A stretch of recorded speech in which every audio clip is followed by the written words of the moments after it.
नमस्कार, आप देख रहे हैं जोहार झारखंड। आपके साथ मैं हूं अलीम अतहर। राष्ट्रपति चुनाव को लेकर एनडीए प्रत्याशी द्रौपदी मुर्मू ने आज अपना नामांकन दाखिल कर दिया। बिहार में सत्ताधारी पार्टी और बीजेपी के सहयोगी जेडीयू ने तो द्रौपदी मुर्मू की उम्मीदवारी के समर्थन का ऐलान कर दिया, लेकिन जिस प्रदेश झारखंड की राज्यपाल द्रौपदी मुर्मू रह चुकी हैं, वहां के सत्ताधारी दल जेएमएम और कांग्रेस ने समर्थन के मुद्दे पर अपने पत्ते नहीं खोले हैं। कल जेएमएम ने बैठक बुलाई है तो सहयोगी कांग्रेस की नजर जेएमएम के फैसले पर टिकी है।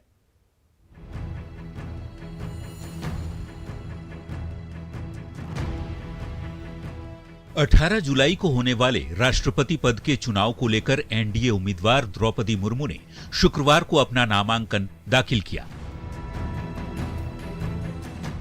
इस दौरान एनडीए नेताओं की ताकत भी देखने को मिली।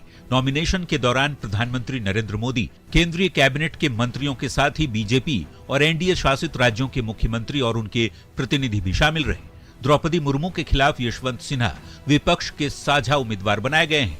वैसे समर्थन के मुद्दे पर जेएमएम का क्या रुख होगा, इस पर फैसला शनिवार यानी 25 जून को होने वाली बैठक में होगा। लेकिन उससे पहले जेएमएम की ओर से द्रौपदी मुर्मू को समर्थन दिए जाने की संभावना बढ़ती नजर आ रही है। पार्टी नेता के बयान से ऐसे संकेत मिल रहे हैं, जबकि हेमंत सरकार में सहयोगी कांग्रेस का रुख जेएमएम के फैसले पर निर्भर कर रहा है। माननीय हेमंत सोरेन जी ने स्पष्ट रूप से कहा कि पार्टी बैठक करके इस पर फैसला लेगी। निश्चित तौर पर बदली हुई परिस्थितियों में पुनर्विचार की आवश्यकता महसूस हुई होगी और इस कारण बैठक आहूत की गई है और बैठक में जो सर्वसम्मत निर्णय होगा वो सब आप लोगों के सामने आएगा। कौन किसको उम्मीदवार बना रहा है उस पे सारी बातें तय होती है। लड़ाई उड़ीसा बनाम झारखंड और आदिवासी बनाम गैर आदिवासी की नहीं है। बहुत बड़ा गरिमामयी पद होता है। हमें लगता है कि ये आकलन का ये तरीका नहीं होना चाहिए। राष्ट्रपति पद की उम्मीदवार द्रौपदी मुर्मू को लेकर झारखंड का जनजातीय समाज भी उत्साहित है।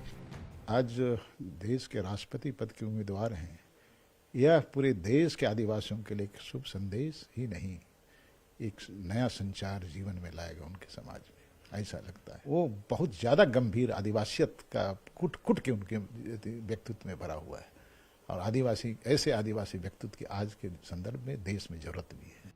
वैसे राष्ट्रपति पद के लिए नामांकन से पहले एनडीए प्रत्याशी द्रौपदी मुर्मू ने दिल्ली में भगवान बिरसा मुंडा की प्रतिमा पर माल्यार्पण किया और आशीर्वाद मांगा। लेकिन जिस झारखंड की राज्यपाल द्रौपदी मुर्मू रह चुकी हैं, उस प्रदेश की सरकार से जुड़ी पार्टियों का रुख समर्थन के मुद्दे पर क्या होता है, अब इस पर सभी की नजरें टिकी हुई हैं। न्यूज़ 18 के लिए दिल्ली से अमितेश के साथ रांची से अविनाश कुमार की रिपोर्ट। और झारखंड की पहली महिला राज्यपाल रही द्रौपदी मुर्मू अब रायसीना की रेस में हैं। झारखंड में 6 साल उनके ओएसडी रहे शंभू नारायण मुंडा ने राज्यपाल रहते द्रौपदी मुर्मू के साथ अपने अनुभवों को साझा किया। शंभू नारायण मुंडा ने उम्मीद जताई है कि बेहद विनम्र स्वभाव की द्रौपदी मुर्मू को सभी का समर्थन हासिल होगा। बहुत ही सरल, मृदुभाषी एवं मिलनसार व्यक्तित्व रहा है और सभी लोगों के साथ उनका संबंध मधुर था, चाहे तो छोटे कर्मचारी हो या तो उच्चतर पदाधिकारी। इसलिए पूरे जनजातीय समाज की ओर से, झारखंड की ओर से हम उसको तहे दिल से शुभकामनाएं देते हैं और ये भी आशा करते हैं कि सबका सहयोग तहे दिल से उनके साथ रहे। केंद्रीय खेल मंत्रालय अब जल्द ही खेलो इंडिया आदिवासी गेम्स शुरू करने जा रही है। गुजरात के केवड़िया में चल रहे देश भर के खेल मंत्रियों के सम्मेलन में केंद्रीय खेल मंत्री अनुराग ठाकुर ने यह ऐलान किया। बड़ी बात यह है कि आज ही एनडीए की राष्ट्रपति पद की उम्मीदवार द्रौपदी मुर्मू ने नामांकन किया है और चुने जाने पर वो देश की पहली आदिवासी राष्ट्रपति होंगी। खेल मंत्री ने कहा कि ये पीएम नरेंद्र मोदी के विजन का ही असर है कि अब आदिवासियों को हर क्षेत्र में आगे लाया जा रहा है।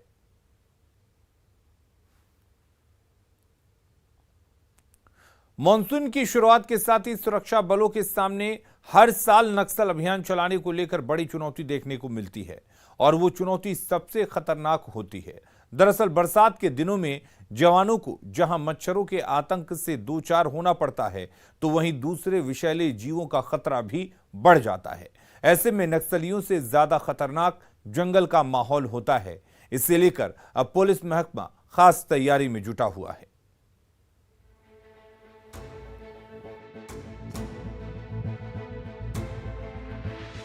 झारखंड में नक्सल अभियान में लगे जवानों के लिए मॉनसून के समय लाल आतंक से ज्यादा बड़ा खतरा मच्छर, सांप और बिच्छू साबित होते हैं।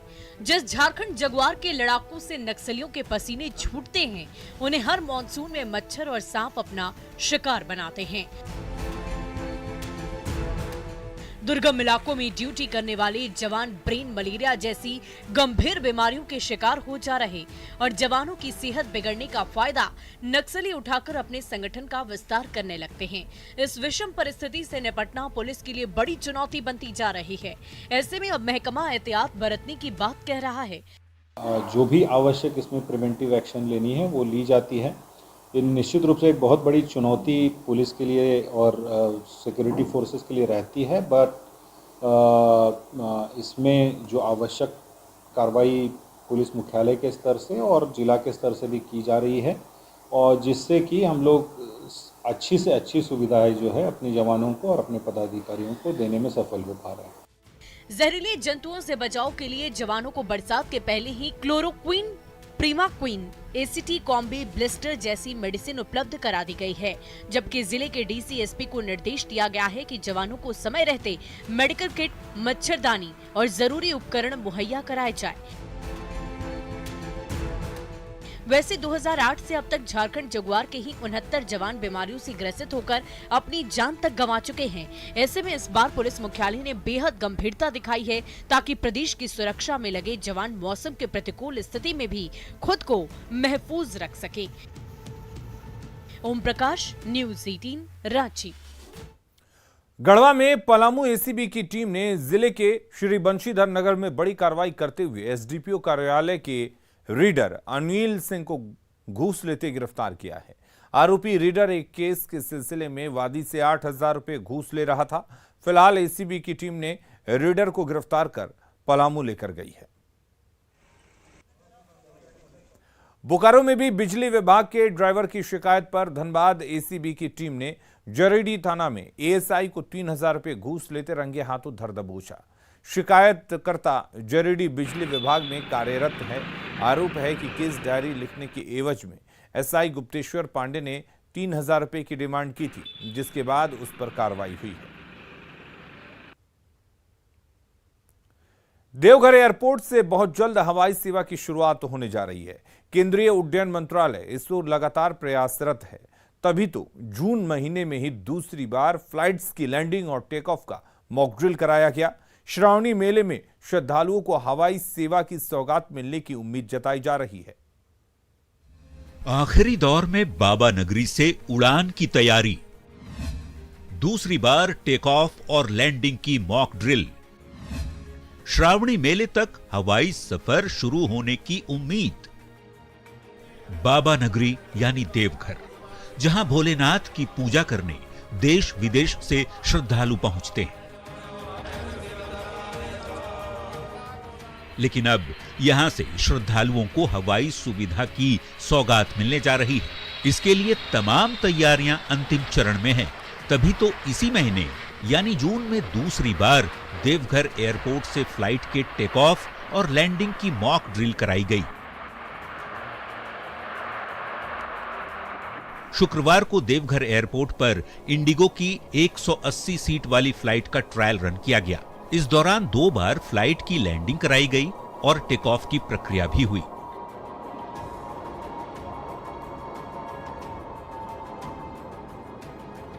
बता दें कि 7 जून को देवघर की इसी चमचमाती रनवे पर पहली बार इंडिगो 320 विमान कोलकाता से उड़ान भरकर देवघर एयरपोर्ट पहुंचा था। तभी से संभावना जताई जा रही है कि बहुत जल्द देवघर एयरपोर्ट से कमर्शियल उड़ान शुरू होगी। देवघर एयरपोर्ट पर फ्लाइट शुरू होने को लेकर सभी तरह की तैयारियां पूरी हो चुकी हैं। फ्लाइट्स की सफलतापूर्वक लैंडिंग और टेक ऑफ कराए जाने के साथ ही एयर ट्रैफिक कंट्रोल रूम भी बनकर पूरी तरह से फंक्शनल हो चुका है। एटीसी बिल्डिंग में सिग्नलिंग और लाइटिंग की मुकम्मल जांच भी कर ली गई है। ऐसे में आषाढ़ महीने के बाद जब श्रावणी मेले की शुरुआत होगी तो उम्मीद की जानी चाहिए कि बाबा धाम तक आप हवाई यात्रा करके पहुंच सकेंगे। मनीष दुबे, न्यूज़ 18, देवघर।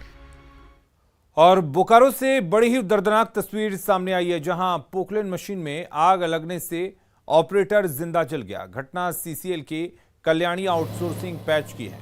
मृतक का नाम महेंद्र यादव बताया जा रहा है। इस हादसे के बाद सीसीएल प्रबंधन और आउटसोर्सिंग कंपनी की बड़ी लापरवाही उजागर हुई है, जिसे लेकर लोगों में आक्रोश है।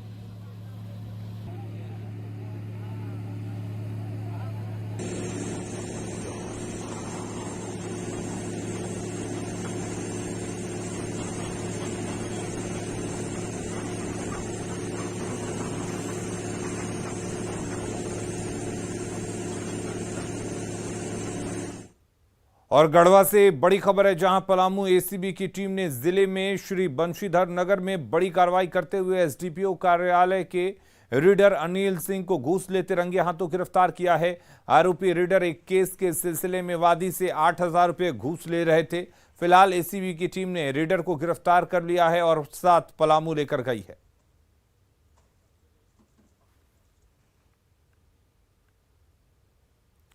बोकारो सिटी थाने के दारोगा पर 20,000 रुपये घूस मांगे जाने का आरोप लगा है। एक कार मालिक का आरोप है कि दुर्घटना के एक मामले में वे अपनी कार छुड़ाने के लिए थानेदार से मिलने गए थे, लेकिन दारोगा ने उनसे गाड़ी छोड़ने के एवज में 20,000 रुपये घूस की डिमांड कर डाली। पीड़िता का कहना है कि घूसखोर दारोगा ने जानबूझकर उनकी कार को उठाकर थाने लेकर गया, जबकि स्कूटी सवार ने खुद ही उनकी खड़ी कार में टक्कर मार दी थी। वहीं खुद पर लगे आरोपों से दारोगा ने इनकार किया है।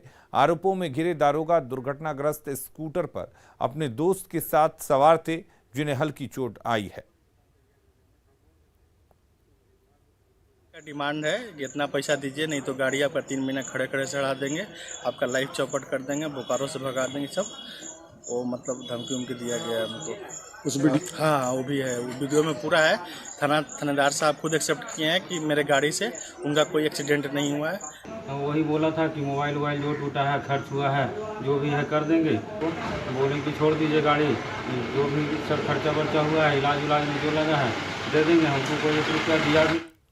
देवघर में श्रावणी मेले का आयोजन 2 साल बाद हो रहा है। ऐसे में जिला प्रशासन श्रद्धालुओं की बढ़ती संख्या को देखते हुए शीघ्र दर्शनम सुविधा पर फोकस कर रहा है। इसके लिए बाबा नगरी आने वाले श्रद्धालुओं के लिए स्मार्ट कार्ड एंट्री सिस्टम लागू होने जा रहा है।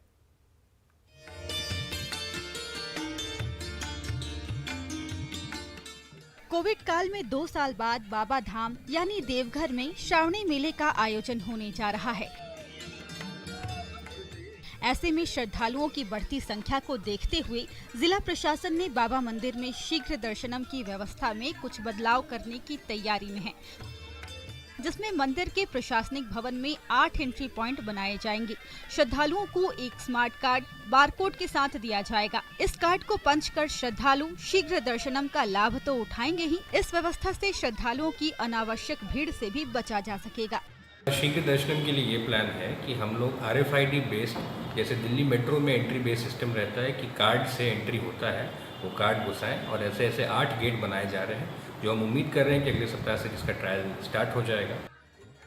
2 साल बाद आयोजित हो रहे श्रावणी मेले में इस बार श्रद्धालुओं की भारी संख्या की उम्मीद की जा रही है। मंदिर प्रबंधन समिति प्रशासन की ओर से लागू की जा रही नई व्यवस्था का स्वागत किया है। साथ ही नई व्यवस्था लागू किए जाने से श्रद्धालुओं को सहूलियत मिलने की भी उम्मीद जताई जा रही है।